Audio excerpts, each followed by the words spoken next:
Bonjour, je suis Olivier Capelli, passionné de marche nordique, double champion du monde, triple recordman du monde. Je pratique la marche nordique depuis environ 8 ans.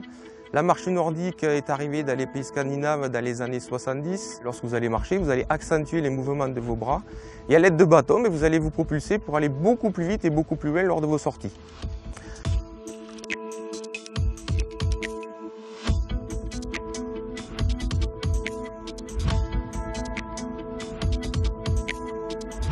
La marche nordique est un sport complet.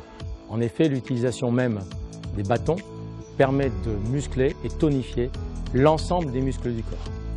Parallèlement à cette technique, cette utilisation des bâtons permet aussi de solliciter tout le système cardio-respiratoire et d'amener donc ce système cardio-respiratoire au maximum de ses sollicitations. Donc 3 points clés qu'il va falloir quand même retenir. Donc c'est un sport, donc, comme on a dit, complet pour le corps, qui est non traumatisant et qui est surtout très bon pour le cœur.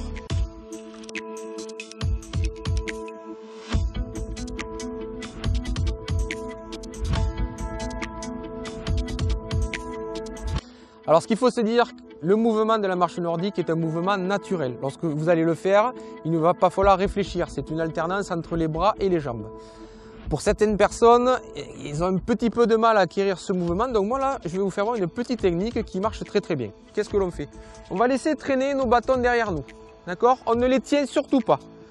Et là, vous remarquez que déjà, j'ai un balancement naturel de mes bras, d'accord?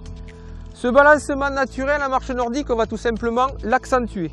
Et si je l'accentue, que je vais chercher bien devant moi, ben là, je vais avoir le bon geste en marche nordique et là, je commence à avoir la bonne technique.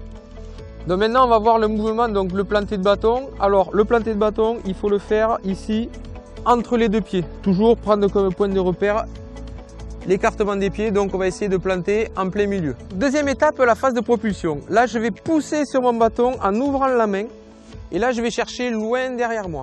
Donc là vous voyez bien l'utilité de mon gantelet.